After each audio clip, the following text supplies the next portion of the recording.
Hi, our Science, Gemini, Libra, and Aquarius. Welcome po sa ating channel. At ito ay inyong daily gabay tarot reading for February 23, 2024. Please be reminded that this is general reading po. So, maaari kayo magka-relate o hindi, just take what resonates. Gamitin ang reading na ito bilang gabay lamang. Balik po kayo dito bukas para sa ating daily gabay tarot reading. Please like, subscribe, and click bell button for notification para updated po kayo sa daily tarot reading natin. Para po sa gusto magpa-reading, maaari nyo pong makuhang link na sa description box po ito. Message nyo lang po ako sa messenger. Maraming salamat po.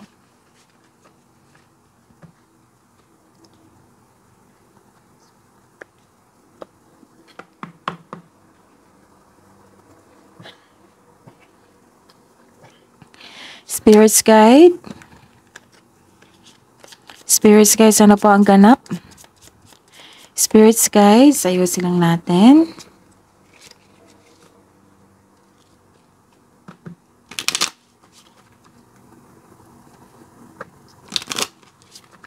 Okay.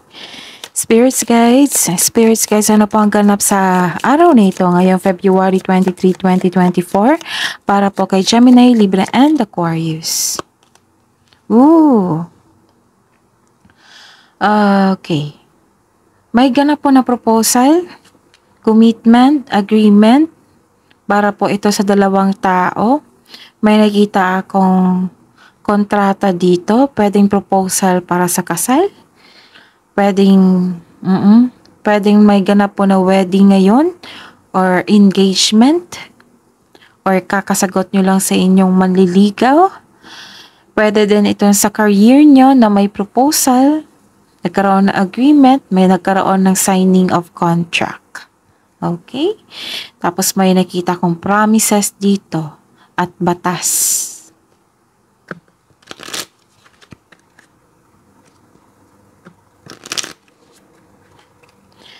Spirits Guide, ano po ang ganap sa araw na ito para po kay Spirits Guides, ano po ang ganap sa araw na ito para po kay Gemini, Libra, and Aquarius ngayong February 23, 2024. Malakas ang inyong intuition ngayon. May malalaman kayong sekreto or kayo po ang naging honest sa kanya or siya po yung naging honest sa inyo. Nagkaroon po ng clarity dito. Okay?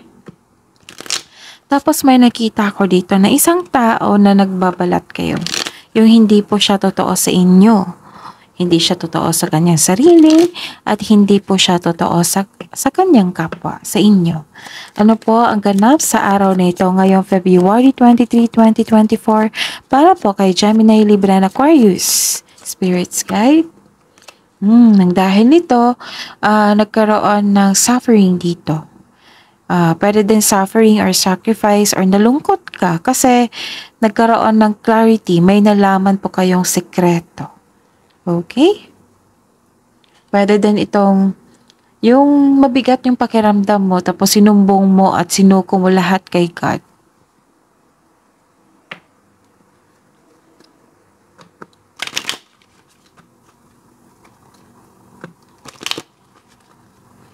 Spirits Guys, ano po ang mensahe nyo po para po kay Gemini, Libra, and Aquarius ngayong February 23, 2024? Sabi po dito na spiritual evolution. Yes, indeed, kasi may nakita ko talaga ditong connection. May spiritual growth dito. So, this is the clarification na may ganap na spiritual evolution. And nagsabi po dito na set your heart free.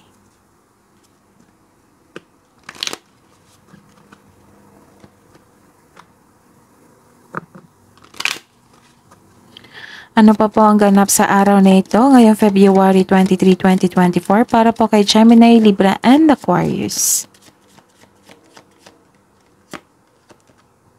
Ang ganda. Kasi nga, may nakita ko dito na contract. Pwedeng marriage contract, pwedeng signing of contract sa isang trabaho, sa career, sa project. Pwede din. Nagkaroon po ng expansion po.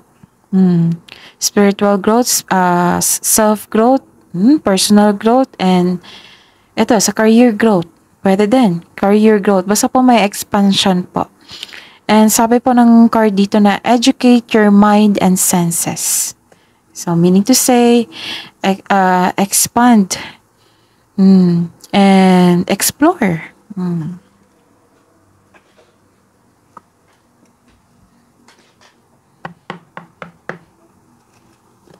Gemini, Libra, and Aquarius. Gemini, Libra, and Aquarius, kayo February 23, 2024.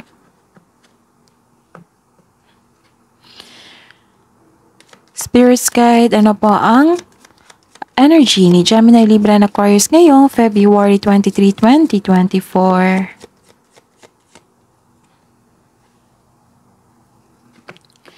Clarification po sa card na ito.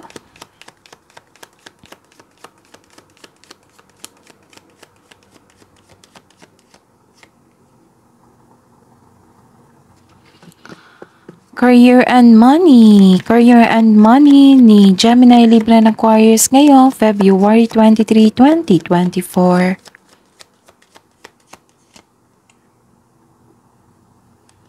Clarification po sa card na ito.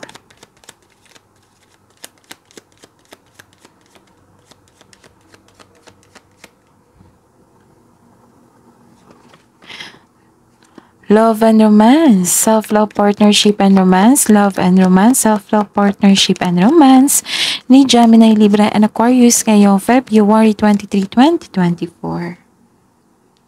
Clarification po sa card na ito.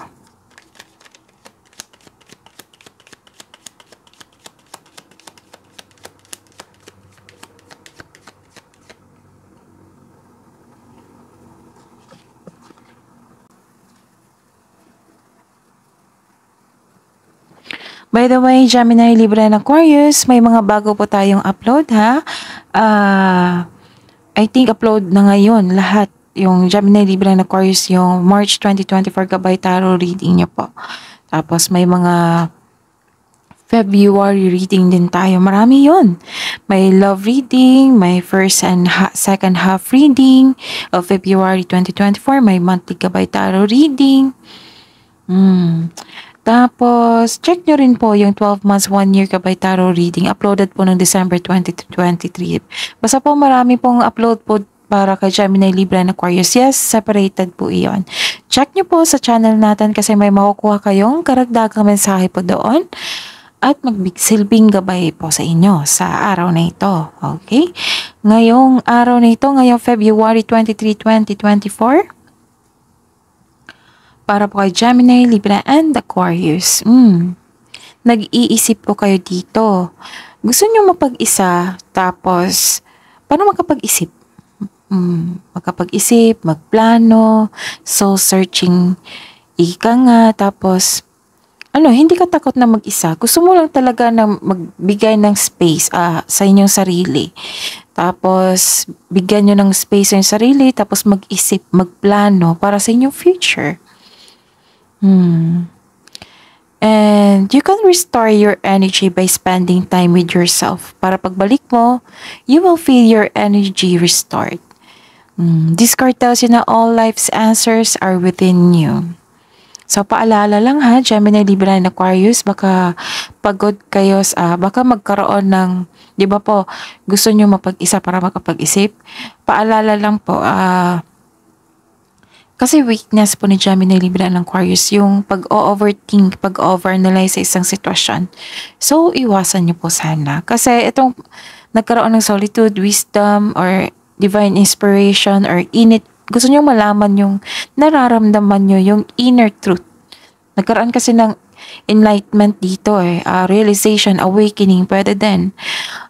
Yun nga, iwasan nyo lang pag sobra. Diba? Pag sobra, nakakasama na yan sa atin. Okay? So, kailangan ng pagbalanse po dito, Gemini, Libra, and Aquarius. And this is very good kasi you are decided talaga sa sobrang busy nyo sa trabaho at sa kaperahan. Ayun, nag-decide ka na magpahinga, tapos may oras talaga sa pag-iisip at pagpaplano. Ito yung gusto ko sa inyo, Gemini, Libra, and Aquarius. And nagsabi po ng card dito na all life's answers are within you. Hmm. Okay, ano pa? It's time for soul searching and seeking your own inner truth. Mag-medit mag-meditate ka, mag-long walks ka, mag mag mag-create ka ng sacred space, tapos mag-meditate, or magsulat ka. Magsulat kayo sa inyong journal or diary, connect sa inyong intuition, kasi magpuplano kayo eh. Consider this as bagong simula. Siguro may ano dito, may ganap po na kailangan talaga na bigyan ng time para magplano. Ganon. Like, if, for example, may na-receive kayong kaperahan. Tapos gusto nyong i-invest. Tapos, syempre, busy kayo sa trabaho nyo. Tapos, iniisip nyo, oh, kailangan ko talaga ditong bigyan ng oras sa pagpaplano.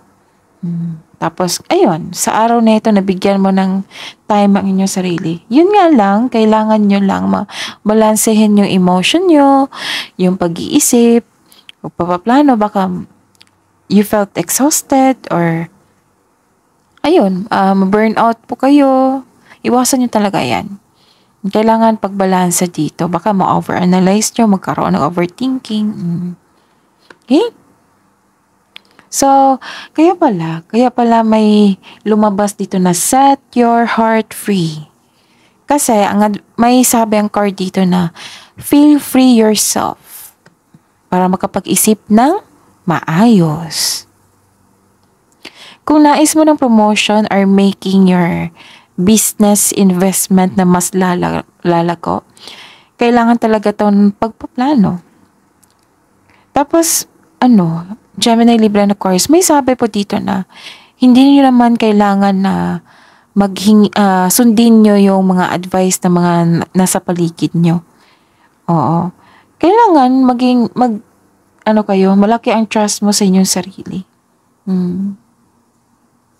Hindi mo kailangan ng pahintulot to move ahead. Siyempre, nakatulong naman yung mag-gather kayo ng information sa mga well-experienced na mga negosyante, mga boss, mga tao dyan. Pero trust yourself. Gusto mo dito ito talaga si Gemini, Libra, and Aquarius, mas gusto niya na magtrabaho na mag-isa. Kasi mas matatapos mo yung trabaho mo ng maayos kesa may kasama. Mahilig kasi si Gemini, Libra, and Aquarius ng multitasking. So, comment down kung naka-resonate kayo. Okay. Ayaw mo ng collaboration eh. Nakikita ko dito, yung business partner, ayaw nyo. Gusto nyo pag-isa, gusto nyo i-prove sa sarili nyo na, kaya ko, kaya nyo. Ganon. Okay. And the clarification po. Ano to?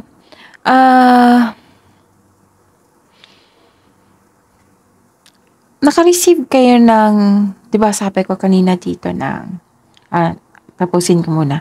Naka-receive kayo ng balita or chismis. May matatanggap kang balita na hindi mo alam kung totoo ba o hindi. Pero yung reaction is nawalan kayo ng panatag. May sabi kasi dito eh. Tapos,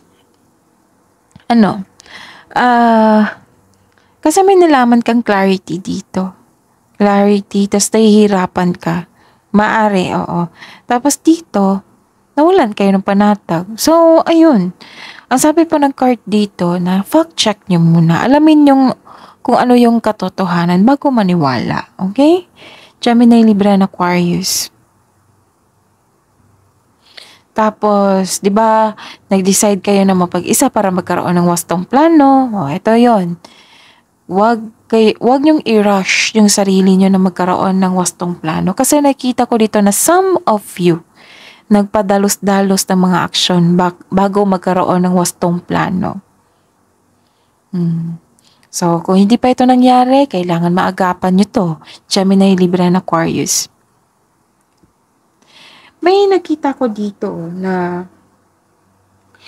may concern kayo sa isang tao na immature na tao na ang tawag nito? Nagre-reklamo siya sa kanyang responsibilidad.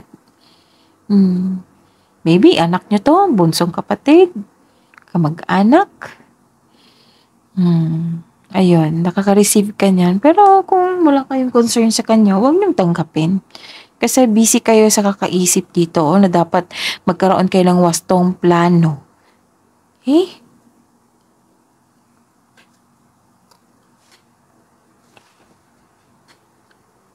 Sa career and money. Career and money po ni Gemini, Libra, and Aquarius. Okay. Nato na. Ito na yung sinasabi ko sa inyo sa sobrang dami ng pinag-iisipan. Nag-overanalyze kayo sa isang sitwasyon. O, nakikita ko na dito, nalilito ka na sa paggawa ng decision. Okay? So, take time to yourself. Tama yung sinasabi, tama yung decide nyo dito na gusto nyo mapag-isa, gusto nyo mag-isip ng mabuti. Tapos, may problema dito sa kasamahan nyo sa trabaho. Nagkaroon ng disharmony. Hindi nagkakaisa. Hindi siya nagkaroon ng pagkakaisa kasi nakikita ko dito na dependent siya sa inyo. Kasi nga, si Gemini, Libra, and Aquarius, kung hanggat maaari, trabahuin nyo lahat yung trabaho. Ganun.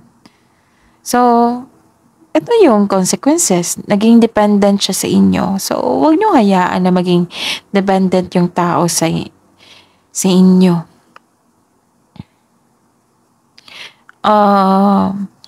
Sabi po ng card dito na kung gusto nyo ayusin itong sitwasyon na ito,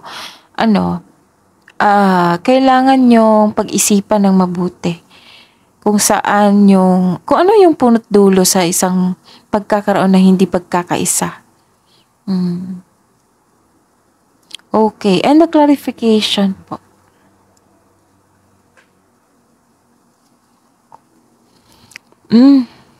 Pagbalik mo dito, 'di ba,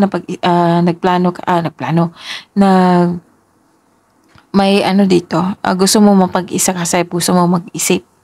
Tapos dito, balik ka na. You're back on your track. Na-re-energize na po kayo, inspired po kayo. You have a personal power. Nagkaroon nga ng victory dito regarding sa inyong ambisyon. Kontrolado mo na. Kontrolado mo na. Nakita ko dito naging kampante ka sa anong sitwasyon. So, own your space with confidence. Kung ikaw ay naghihintay ng sign to take inspired towards your goal, this is it. This is the go signal. Instead na maniwala ka sa opinion ng iba, ito yun, yung may balita na nanghihina ka kasi hindi mo alam kung totoo ba yun or hindi. Ayun. So, give yourself permission. Tapos, give yourself permission to take up more space and become the authority within yourself. Oh, ito yun. Expansion. Na magkaroon ng authority within your life. So, build your own rules. Lumabas nga. Okay. And sa love life, self-love, partnership, and romance. Nawalan kayo ng pag-asa dito. Disappointed kayo, self-doubt, hopelessness. Nagkaroon ng lack of confidence. Nakikita ko dito, Gemini, Libra, and Aquarius, na you have a lack of self-confidence. Sabi ko nga sa inyo na huwag kayong maniwala sa chismis na hindi nyo alam kung totoo ba ito or hindi. Sabi po ng card dito na huwag kayong mapanghinaan ng loob kasi inspiration is on the way. So don't give up. Your body and soul will heal, but that healing will take time. So the advice is be inspired. Dreams do come true. Palagi itong lumalabas sa inyo, Gemini, Libra, and Aquarius, no? Magkakanat talaga yan. Dreams do come true. Yung kailangan nyo lang talaga ng action, paghintay, pagkaroon ng pasensya, and the clarification. Magpa-apekto talaga kayo sa criticism or gossip or chismis. Kasi may nakita ko dito na isang strong personality na tao. Maldita ba? Maldito. Tapos guarded po kayo kasi ayaw nyo na masaktan. So, this is all about work and relationship to your co-workers. Dala-dala nyo sa inyong bahay. Busy talaga kayo dito kasi expansion to ng inyong investment, career. Nag-iisip kayo dito. Okay. So may nakita ako dito na okay. Nagkaroon naman ng victory po dito. Don't you worry. Itong nasaktan ka sa gossip or criticism, huwag niyong tagabin kung hindi totoo. Kung totoo ba yan, so, huwag niyong problemahin. Kung gusto niyo i-process niyo para mawala na yan. Tapos, kung nakaraan na yan, kung tapos na yan, then, wala naman dapat na pagtuunan ng pansin yan. Okay? So, kailangan nyo talaga na bagbalanse sa inyong emotion. Set your heart free. Educate your mind and senses to be in control. Control lang. Tapos, isuko nyo lahat kay God. Isumbong nyo lahat kay God at isuko. Para ma-release nyo ito totally. Okay? And, ayun, kahit may challenges sa relationship, sa trabaho, sa relationship ka sa pag-ibig, may nakikita naman akong victory dito. Nasa tamang daan pa rin kayo. Expansion to dobleng trabaho talaga to, sipag. So, may issue talaga. So, nakikita ko dito busy kayo. Ano pa?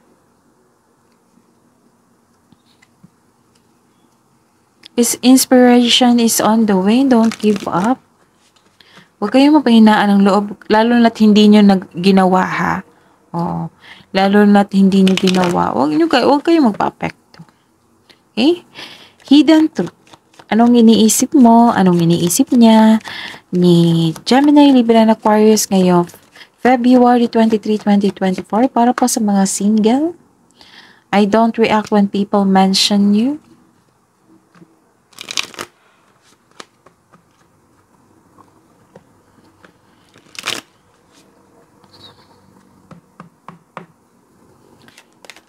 Spirits guides, ano po ang hidden truth? Anong iniisip mo? Anong iniisip niya ni Gemini, Libra, and Aquarius ngayong February 23, 2024? I wish things could be different.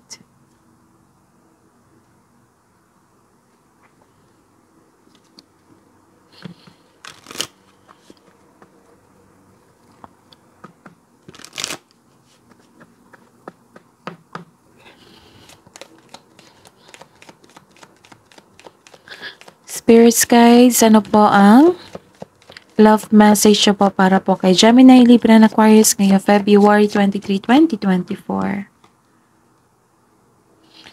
Okay.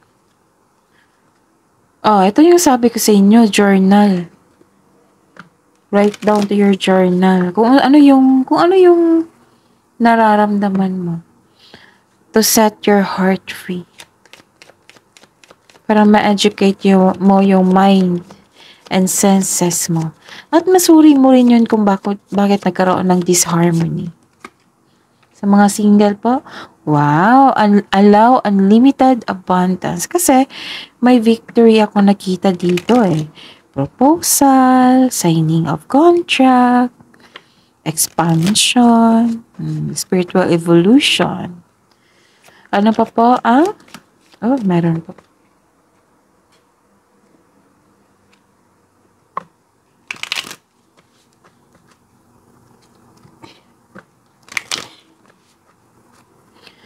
Spirits guys, love message po sa buhay mag-asawa at sa mga may relasyon ngayong February 23, 2024.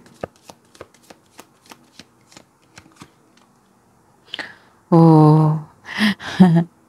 'Di ba sabi ko kanina sa inyo dito na may ganap na kasal? Ito 'yun. Pwedeng ano yan ha, wedding anniversary or ganap talaga na kasal. A marriage of souls is a union of two divine counterparts blending together. Marriage. Ano pa po ang mensahe niyo po para po kay love message niyo po para sa buhay mag-asawa at sa mga may relasyon na Gemini, Libra, and Aquarius. Your soul is preparing to reconnect, trust in the process.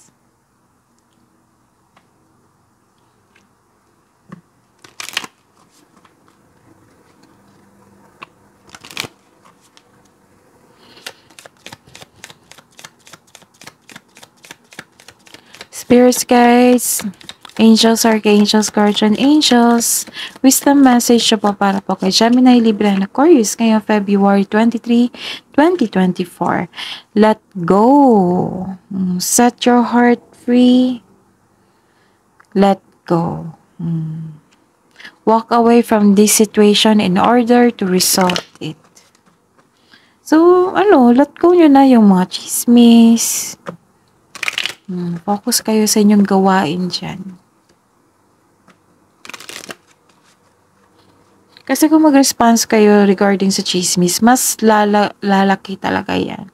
So, mas maiging, huwag nyo na lang pansinin kung hindi naman dapat na, hindi kasi dapat na mag-waste pa kayo ng energy sa ganyan. Dapat kayo focus sa inyong career and money.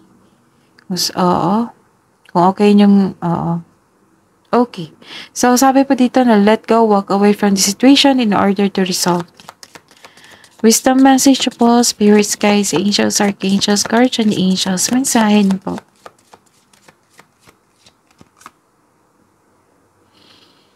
Your life purpose involves helping, teaching, and healing children.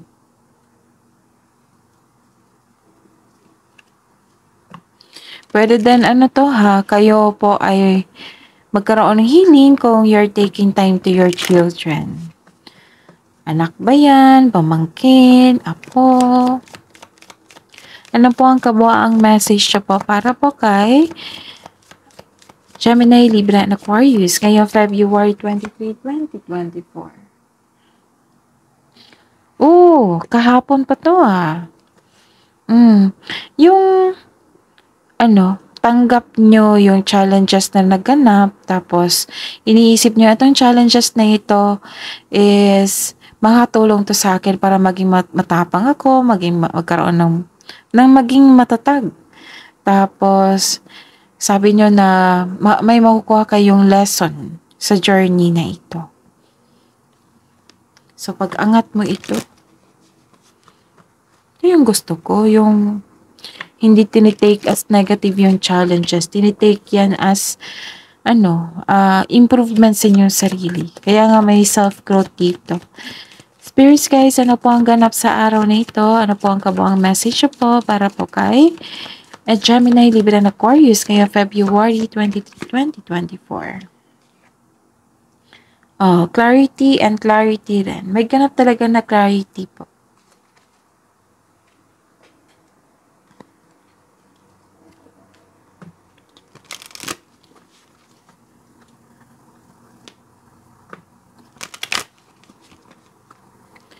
Spirits guys, angels, archangels, guardian angels, mensahe niyo po para po kay Gemini, Libra, and Aquarius ngayong February 23, 2024. Pagsusulat din ito. Diba may sabi dito na magsulat kayo ng journal para matrace nyo kung ano yung punot-dulo sa disharmony, tapos ma-express mo yung feelings nyo. Sabi pa ni Archangel Gabriel dito, make time to write down your thoughts in a journal or pen an article or book. Spirits, guys, angels, archangels, guardian angels, mensahe niyo po para po kay Gemini, Libra, and Aquarius ngayong February 23, 2024. Oh, children din nito. 1 and 2. Sabi po ni Archangel Metatron, you have a bond with children. In particular, you can help children who are sensitive. Okay. This is your reading po, Gemini, Libra, and Aquarius ngayong February 23, 2024. Please like, subscribe, and click bell button for notification para updated pa kayo sa daily tarot reading natin. Maraming salamat po.